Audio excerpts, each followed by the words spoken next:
You're listening to Binjam 91.5, and we're in Studio 2 with Tech Talk and Matthew Dickerson. Good afternoon, Matthew. Good afternoon, Tony. Great to be chatting technology again. It always is.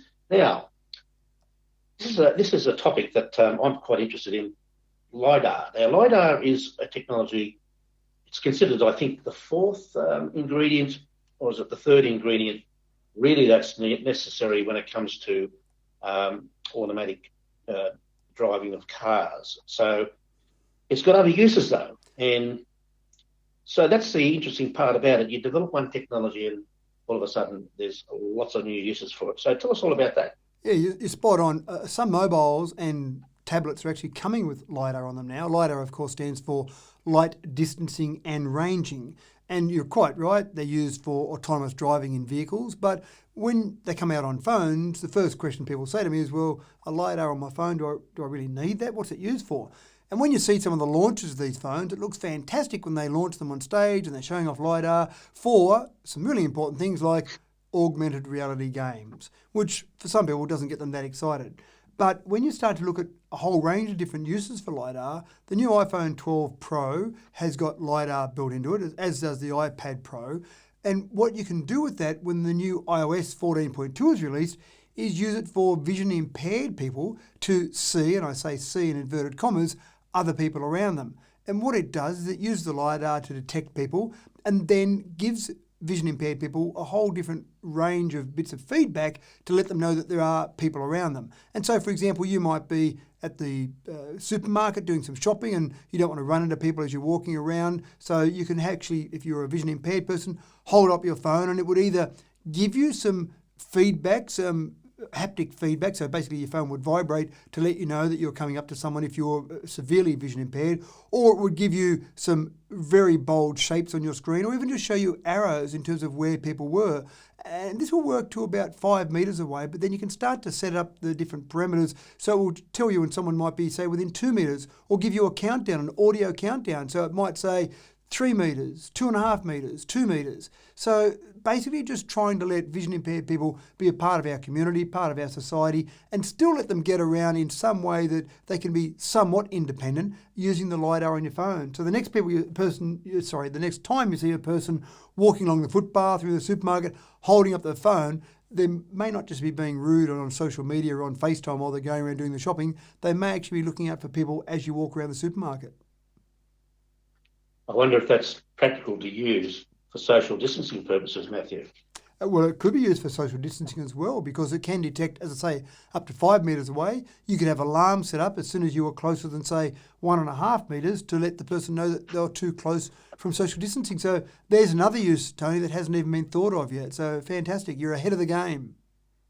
It could be used in workplaces, for example, Yeah. in offices, stuff Absolutely like that. right. And it's only the latest phones and latest tablets that are coming out with this. But as with everything, it comes out on the latest devices today. Next year, it'll be on lots of devices. A couple of years later, it'll be standard fare. Yeah. So the Ford Motor Company has a new CEO. So what is his strategy with the EV market? Well, as we're seeing with lots of manufacturers, many people think that electric vehicles is maybe a bit of a niche, and Tesla owns that niche. But the major manufacturers across the world, and it doesn't matter whether it's General Motors in America or BMW or Volkswagen or Volvo, they're all coming out with EV strategies. And so Ford in America's got a new CEO, Jim Farley, and he spoke on a recent call about the EV market and where the Ford strategy is going. Now, his target is to aim for the US $20,000 car. He says, I don't really care about the six-digit side of the market. And really, that's a market that those big manufacturers are really focusing on. The Teslas, for example, are focusing on that luxury car market, the higher-end market. But the idea of Ford is they think there's a huge market there in that 20,000 and maybe 20,000 to 70,000 market, but really focusing on that lower end of the market. And that's going to be the whole focus of Ford. One of the advantages that Ford has is that they already produce cars in huge volumes, and when you get cars produced in huge volumes, you can start to bring the cost or the price per vehicle down. Some of those smaller manufacturers can produce the higher end vehicles because they don't need to have those same efficiencies of scale. But basically Ford have said that they believe in the near future EVs will account for over 10% of the company's revenue. And he didn't say an exact time frame on near future. Near future could be 2025, it could be 2030. It depends how far you go in the near future. But their first electric vehicle is going to be the Ford Mustang. And that's something that's generated some enthusiasm in the I suppose, performance vehicle market, because a Mustang traditionally is something that's a fire-breathing performance vehicle that people that are very much into their performance vehicles love.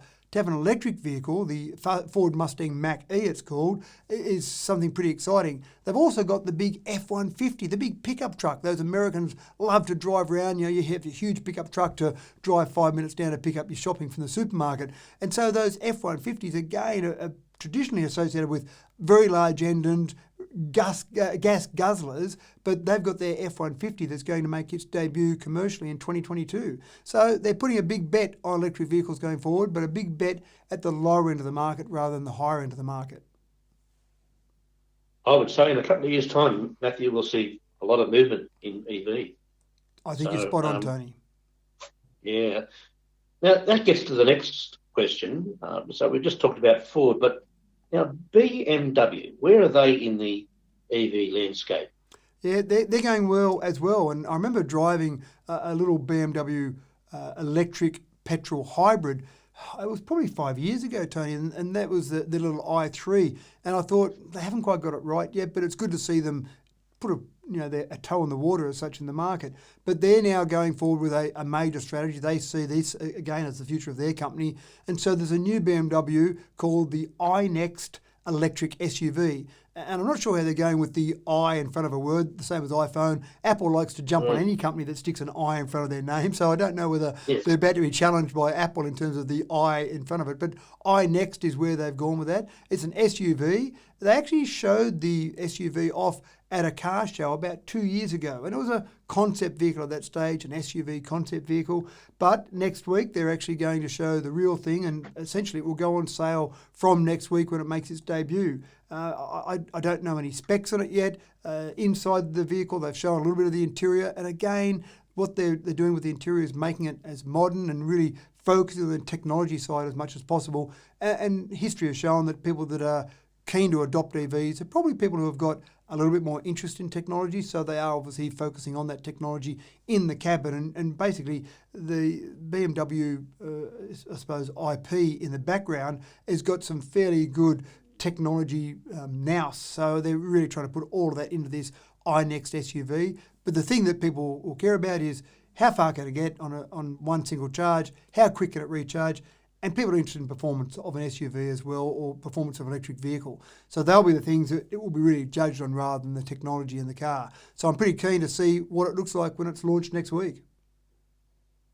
As will I, and I can see that we'll be talking a lot about this technology going forward in Tech Talk. Absolutely. Now, listen to Tech Talk again next week at the same times, in the morning and the afternoon. And you've been listening to Tech Talk with Matthew Dickerson on Binjang 91.5. It's back to all the great information and music on our station. Thanks, Tony. Chat again next week.